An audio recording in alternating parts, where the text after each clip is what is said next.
अगर आप अच्छा सोचोगे तो आपके साथ अच्छा ही होगा। अगर आप बुरा सोचोगे तो आपके साथ बुरा ही होगा।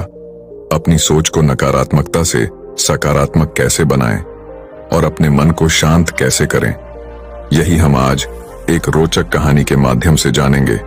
तो चलिए कहानी की शुरुआत करते हैं। कहा जाता है कि मन दुनिया की सबसे शक्तिशाली चीज है। अगर आप पूरे मन से किसी चीज को चाहें तो आप उसे जरूर हासिल कर लेंगे, ऐसा दुनिया के ज्यादातर महापुरुष कहते हैं। लेकिन अगर यह बात सच है तो जो हम अपने मन से चाहते हैं वह हमें हासिल क्यों नहीं होता? क्योंकि कोई भी व्यक्ति अपने लिए दुख तो नहीं चाहेगा, लेकिन फिर भी ज्यादातर लोग रहते तो दुखी ही हैं।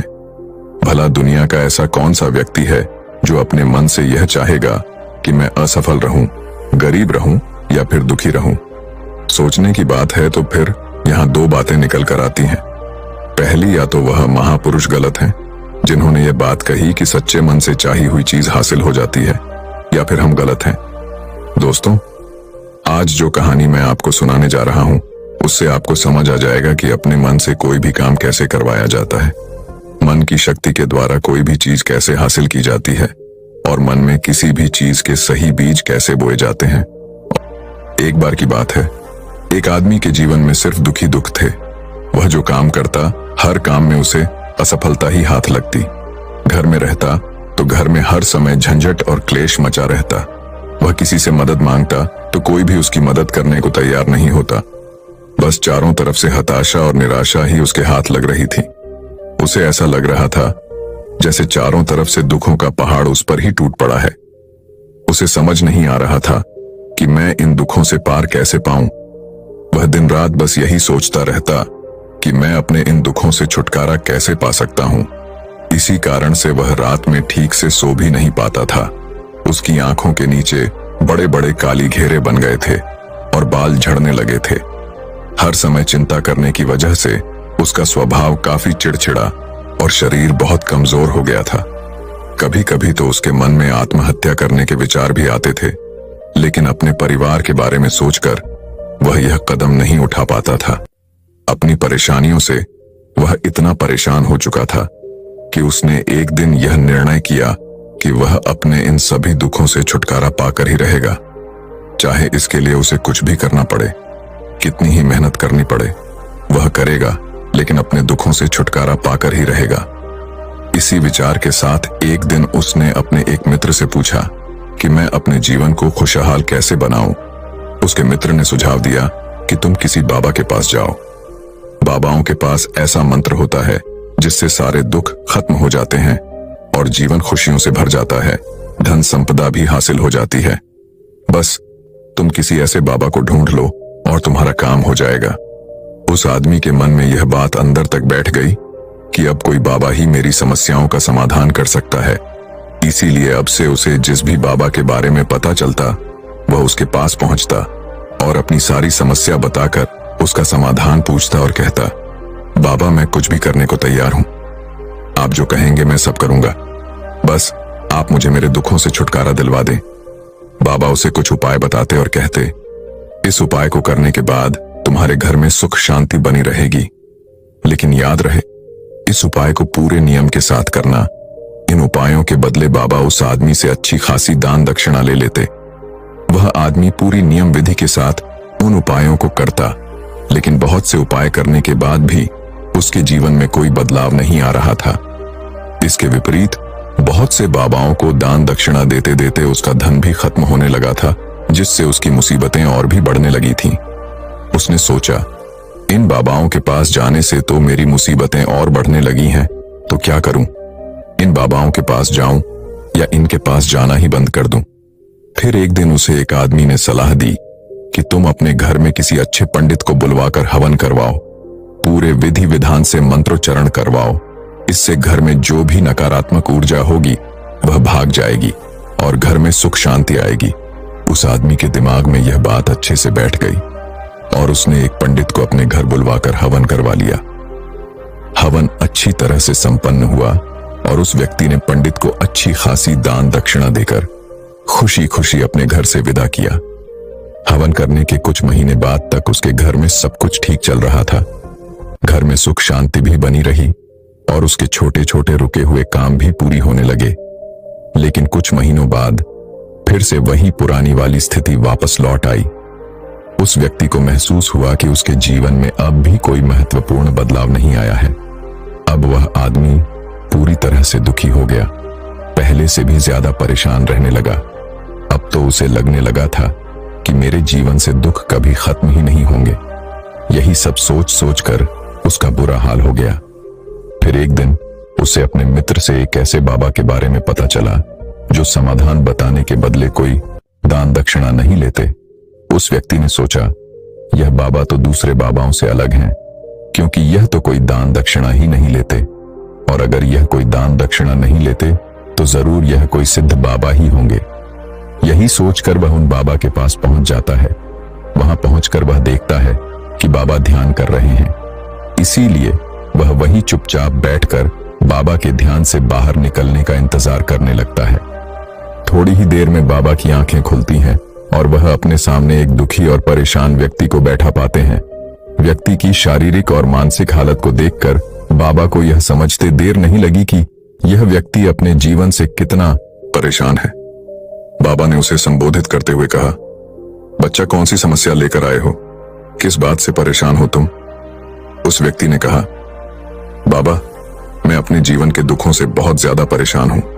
मैंने अपने दुखों को कम करने का बहुत प्रयास किया। हर वो काम किया जो किसी बाबा ने मुझसे करने को कहा, हर वो तरकीब अपनाई जो किसी व्यक्ति ने मुझसे कही, लेकिन मेरे जीवन के दुखों में कोई कमी नहीं आई। इसके विपरीत मेरे दुखों में और बढ़ोतरी हो गई। बाबा, मुझे समझ नहीं आ रहा कि मैं क्या करूं। कभी कभी तो लगता है कि आत्महत्या कर लूं, लेकिन अपने परिवार के बारे में सोचकर यह कदम नहीं उठा पाता। बाबा, मैंने आपके बारे में बहुत सुना है और बहुत उम्मीद के साथ आपके पास आया हूं। कृपया मुझे कोई ऐसा तरीका बताएं जिससे मुझे अपने दुखों से छुटकारा मिल जाए। मैं अपने दुखों से छुटकारा पाने के लिए कुछ भी करने को तैयार हूं। आप मुझे कोई भी रास्ता बताएं, चाहे वह रास्ता कितना भी कठिन क्यों ना हो, मैं उसे पार करके रहूंगा। बाबा ने महसूस किया कि यह आदमी तो सच में बहुत परेशान है। बाबा ने उसकी बात सुनकर कहा कि बच्चा, दुखों को दूर करने के लिए मंत्र ऐसे ही नहीं मिल जाते, उन्हें पाने के लिए कुछ करना पड़ता है। क्या तुम कुछ कर सकते हो? बाबा के मुंह से ऐसी बात सुनकर पहले तो उस व्यक्ति को लगा कि यह बाबा भी अब मुझसे दान दक्षिणा ही मांगेंगे, लेकिन उसके पास और कोई रास्ता नहीं था। इसीलिए उसने कहा, बाबा, आपको जितनी भी दान दक्षिणा चाहिए मैं देने के लिए तैयार हूं, लेकिन आपका मंत्र सच्चा होना चाहिए, सफल होना चाहिए और मुझे उसका फल भी मिलना चाहिए। उसके बाद आप जितनी भी दान दक्षिणा मांगेंगे मैं सब दे दूंगा। बाबा ने मुस्कुराते हुए कहा, दान दक्षिणा तो बहुत छोटी सी चीज है, मैं तुमसे इतनी छोटी चीज नहीं मांगूंगा। इस पर वह आदमी थोड़ा सोच विचार करके बोला, बाबा, अंगारों पर भी चलने को तैयार हूं, बस आप मुझे आज्ञा दीजिए बाबा। फिर मुस्कुराइए और बोले, अंगारों पर चले जैसे छोटे और तुच्छ काम भी मैं तुमसे नहीं करवाने वाला। मैं जो तुमसे करवाने वाला हूं वह एक बहुत कठिन मंत्र है। क्या तुम उसे पूरा कर पाओगे? उस आदमी ने कहा, बाबा, आप मुझे बताइए तो सही कि करना क्या है, मैं कुछ भी करने को तैयार हूं। तब बाबा ने कहा, जब तुम यहां से अपने घर वापस जाओ तो रास्ते भर अपने मन में यह दोहराते हुए जाना कि मैं सुखी हूं, मैं सुखी हूं, मैं सुखी हूं। बार बार अपने मन में इसी मंत्र को दोहराना। लेकिन याद रहे, यह मंत्र जुबान में नहीं आना चाहिए, सिर्फ मन में ही इसे दोहराना है। ये सुबह व्यक्ति बोला, बाबा, बस इतनी सी बात, यह काम तो मैं चुटकी बजाते कर लूंगा, लेकिन इन शब्दों को दोहराने से होगा क्या? बाबा ने कहा, बस तुम इस मंत्र को पूरा करो। वैसे भी तुमने कई बाबाओं के मंत्र किए हैं, तो इस मंत्र को भी करके देख लो। उस आदमी ने सोचा, बाबा कोई दान दक्षिणा तो ले नहीं रहे, और वैसे भी यह कितना आसान सा मंत्र है, मैं इसे पूरा कर ही लूंगा, तो फिर एक बार करके देखने में क्या हर्ज है। उसने कहा, ठीक है बाबा, मैं इस मंत्र को जरूर पूरा करूंगा। यह कहकर वह वहां से चलने लगा। लेकिन जैसे ही वह चला, पीछे से बाबा की आवाज आई कि बच्चा, एक बात याद रखना, जब तुम यह मंत्र अपने मन में दोहराव तो तुम्हारे मन में बंदर का विचार नहीं आना चाहिए, बंदर का ख्याल भी नहीं आना चाहिए, तभी यह मंत्र सिद्ध होगा। वह आदमी बोला, मुझे तो आज तक बंदर का विचार नहीं आया, तो फिर आज क्यों आएगा? आप चिंता मत कीजिए बाबा, मैं अपने मन में सिर्फ यही दोहराऊंगा कि मैं सुखी हूं, मैं सुखी हूं। इसके अलावा बंदर का कोई भी विचार मेरे मन में नहीं आएगा। इतना कहकर वह आदमी वहां से चल देता है। अपने मन में मैं सुखी हूं, मैं सुखी हूं, यह दोहराता हुआ कुछ दूर चला था कि उसके मन में अचानक ही बंदर का विचार आ गया। बंदर का विचार आया और चला भी गया। वह आदमी सोचने लगा कि आज तक तो मेरे मन में बंदर का कोई विचार नहीं आया, फिर आज ही क्यों बंदर का विचार आया? ऐसे सोचते हुए उसने उस बंदर के विचार को ही पकड़ लिया। वह बंदर के बारे में ही सोचने लगा। वह भूल गया कि वह तो मंत्र दोहरा रहा था। जब थोड़ी देर बाद उसे याद आया तो वह फिर वही मंत्र दोहराने लगा जो बाबा ने उसे बताया था कि मैं सुखी हूं, मैं सुखी हूं। लेकिन कुछ ही दूर चलने के बाद उसे रास्ते में अचानक एक बंदर दिखाई पड़ा और उसके मन में फिर से बंदर का विचार आ गया। वह इस बंदर के विचार को अपने मन से बाहर निकालने का प्रयास करने लगा कि उसके मन में बंदर का कोई भी विचार ना आए। वह अपने विचारों से ही लड़ने लगा और इसी उधेड़बुन के साथ वह घर पहुंचा। घर पहुंचने के बाद उसने अपनी पत्नी से कहा, यह बंदरियां मुझे खाने में बंदर परोस दो। और जब उसे एहसास हुआ कि उसने क्या बोल दिया है तो वह अपने बाल नोचने लगा, दीवार पर सर पटकने लगा कि आज तक मुझे बंदर का कोई विचार नहीं आया, लेकिन आज मुझे यह क्या हो गया है? हर जगह बंदर ही बंदर क्यों दिखाई पड़ रहे हैं? यह कैसी माया है? यही सब सोच सोचकर वह आदमी रात भर सो नहीं पाया। पूरी रात करवटें बदलता रहा और जैसे ही सुबह हुई वह सीधे उन बाबा के पास पहुंच गया और उनके चरणों। पता नहीं क्या चमत्कार हो रहा है, आज तक मुझे बंदर का कोई विचार नहीं आया, लेकिन कल से जब से आपने यह कहा कि मन में बंदर का विचार नहीं आना चाहिए, तब से मुझे हर जगह बंदर ही बंदर दिखाई दे रहे हैं। आदमी ने कहा, बाबा मुझे तो आपके पीछे भी एक बंदर पेड़ पर बैठकर केले खाता हुआ दिखाई दे रहा है। बाबा मेरे साथ यह हो क्या रहा है? उस आदमी की यह बात सुन बाबा हंसने लगे और बोले, बच्चा, मन का जाल एक ऐसा जाल है जिसे समझ पाना इतना आसान नहीं है। यह बंदर तो तुम्हारे रास्ते पर तब भी पड़े थे जब तुम पहली बार मेरे पास आए थे। तब भी ये बंदर इन्हीं पेड़ों पर घूम रहे थे, लेकिन तब तुम्हारे ध्यान में ये बंदर नहीं आए, क्योंकि तब तुम्हारा ध्यान तुम्हारे दुखों पर था। बाबा ने उस आदमी को समझाते हुए कहा, बच्चा, हम जिस भी चीज से दूर भागना चाहते हैं वही चीज हमारे मन में बहुत गहराई से बैठ जाती है, वह हमारे अंतर मन में समा जाती है। वास्तव में हम जिस किसी भी चीज से छुटकारा पाना चाहते हैं, हम उसे छुटकारा इसीलिए पाना चाहते हैं क्योंकि वह चीज हमसे बहुत गहराई से जुड़ चुकी है, और हम जितना ही उससे छुटकारा पाना चाहते हैं वह उतनी ही गहराई से हमारे मन में बैठती चली जाती है और अंततः हमारे अंतर मन में छा जाती है। ऊपर से तो हम सभी चाहते हैं सुखी होना, और हमारे होंठ भी यही बोलते हैं कि मैं सुखी हूं, मैं सुखी हूं, लेकिन हमारे अंतर मन में दुख होते हैं। हमारे विचारों में, हमारे मन में हमें दुखी दिखाई देते हैं। हम अंदर से दुख के विचार पैदा कर रहे होते हैं। इसीलिए सिर्फ मुंह से यह बोलने से कि मैं सुखी हूं, मैं सुखी हूं, हम सुखी नहीं होने वाले जब तक इस मंत्र का हमारे अंतर मन में प्रवेश नहीं होता और हम अंदर से सुख के विचार पैदा नहीं करते। यह सुन आदमी ने पूछा, लेकिन बाबा, इस मंत्र का हमारे मन में प्रवेश कैसे होगा? यह कैसे हमारी अंतराकों में बैठेगा? बाबा ने कहा, बच्चा, अपने दुखों से लड़ना बंद कर दो। जब तक तुम अपने दुखों को दूर करने के बारे में सोचते रहोगे, तब तक वह दुख तुमसे चिपके रहेंगे, तब तक वह दुख तुम्हारे अंतर मन में अपना राज्य जमाए बैठे रहेंगे। और जिस दिन से तुम उन दुखों के बारे में सोचना बंद कर दोगे, उसी दिन से ही वह दुख तुम्हारी जिंदगी से गायब हो जाएंगे, क्योंकि किसी भी चीज से छुटकारा पाने के लिए हमें उस चीज के बारे में सोचना पड़ता है, और हम जितना ही उस चीज के बारे में सोचते हैं वह उतनी ही गहराई से हमारे मन में बैठती चली जाती है। हम ज्यादातर समय अपने दुखों के बारे में ही सोचते रहते हैं। हम यही मानते रहते हैं कि हमारे जीवन में दुख है और हमें इनसे छुटकारा पाना है। इसी तरह बार बार सोचते रहने की वजह से वह दुख हमारे अंतर मन में घर कर जाते हैं और हमें इसका पता भी नहीं चलता। इसीलिए अगर तुम अपने दुखों से छुटकारा पाना चाहते हो तो दुखों से छुटकारा पाने के बारे में सोचना छोड़ दो और तुम्हें तुम्हारे दुखों से छुटकारा मिल जाएगा। दोस्तों, आपने देखा होगा अक्सर लोग धूम्रपान छोड़ना चाहते हैं, शराब छोड़ना चाहते हैं या फिर किसी गंदी लत को छोड़ना चाहते हैं। वह सुबह अपने आप से वादा करते हैं कि आज मैं कोई गलत काम नहीं करूंगा, लेकिन शाम को जब वह इंसान लौटता है तो नशे में चूर होकर लौटता है। आखिर ऐसा क्यों होता है कि जो हम सोचते हैं उसे पूरा नहीं कर पाते? असल में हम उस समस्या को बहुत ज्यादा महत्व दे रहे हैं।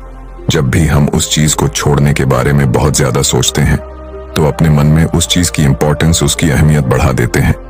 और हम जितना उस चीज के बारे में सोचते हैं, हमारा मन उतना ही उस चीज की ओर भागता है।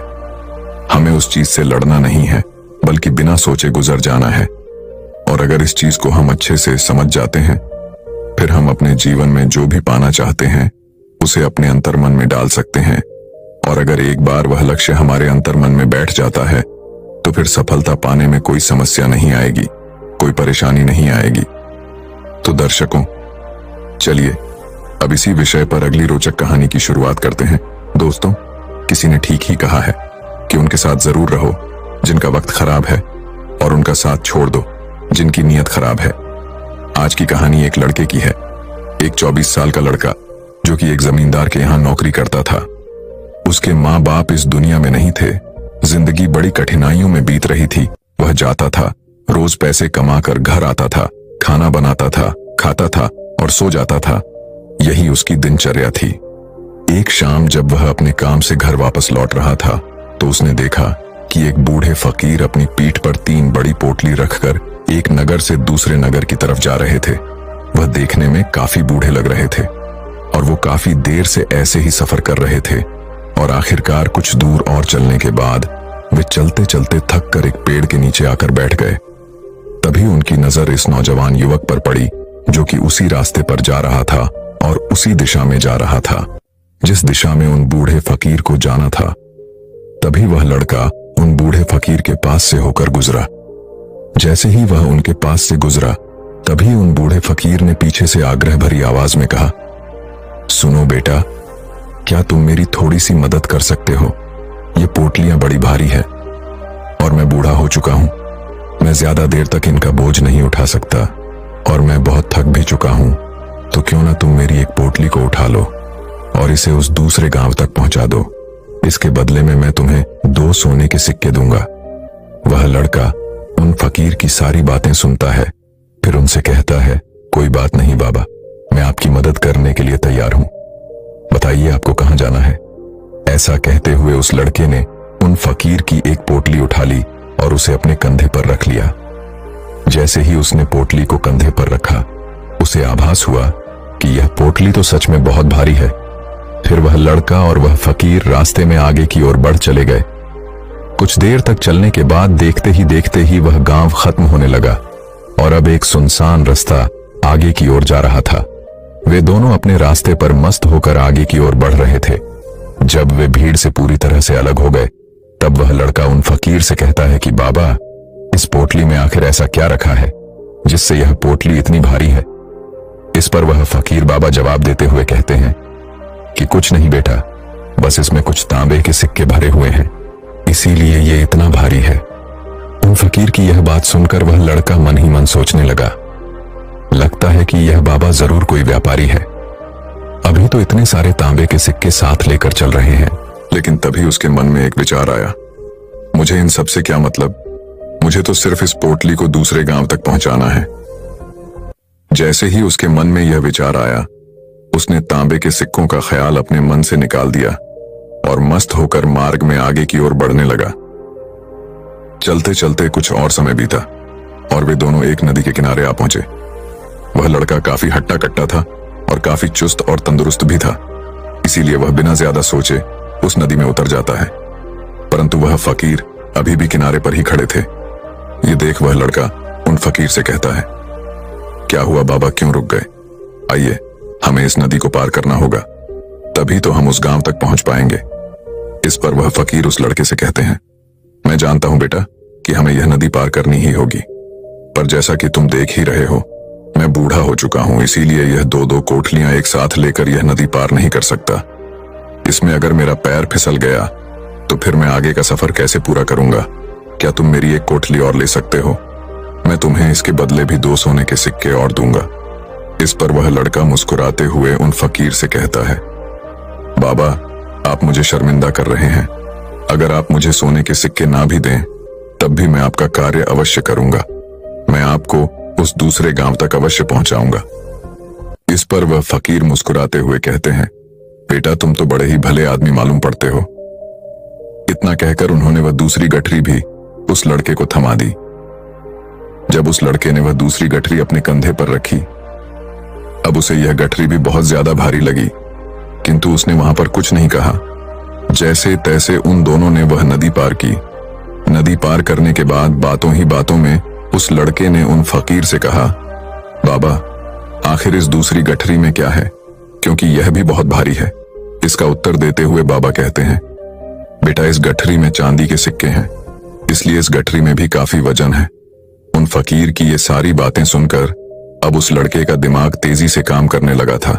वह सोचने लगा, एक गठरी में तांबे के सिक्के हैं और दूसरी में चांदी के। ऐसा लग रहा है जैसे यह फकीर बाबा बड़ी दूर से आ रहे हैं और इन्होंने अपनी सारी जमीन जायदाद बेचकर यह सिक्के इकट्ठा किए हैं, इसीलिए तो यह इतना धन साथ लेकर चल रहे हैं।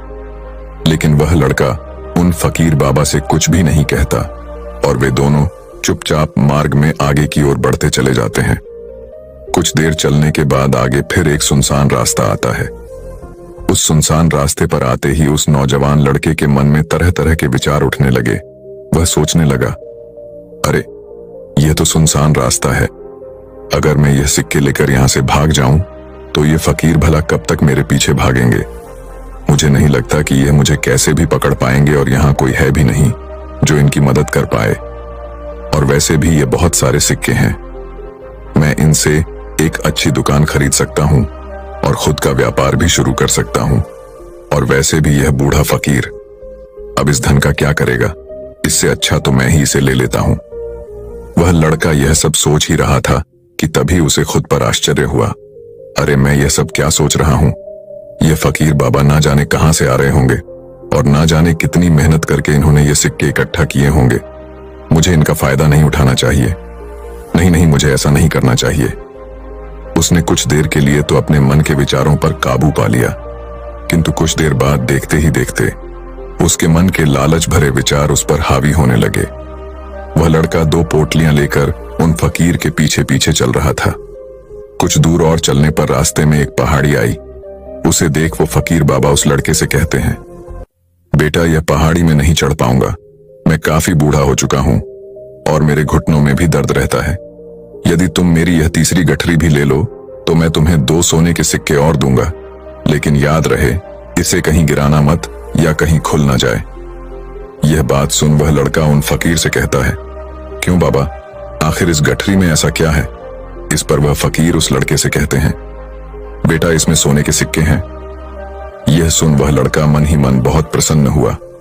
उसने चुपचाप वह तीसरी गठरी भी उन फकीर से ले ली और दोनों बिना कुछ बोले आगे की ओर बढ़ चले।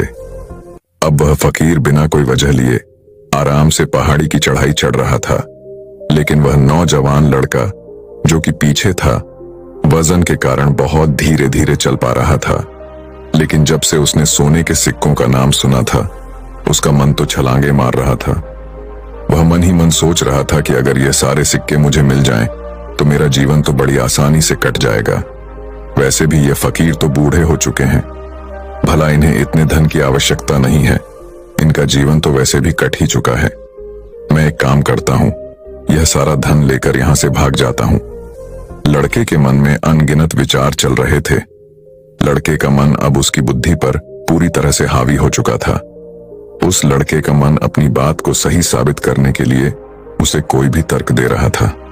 और तभी उसके मन में एक और विचार उठा, और अब की बार वह लड़का यह सोच रहा था कि लगता है यह फकीर बाबा कोई चोर है, नहीं तो इनके पास इतने सारे सोने के सिक्के कहां से आए।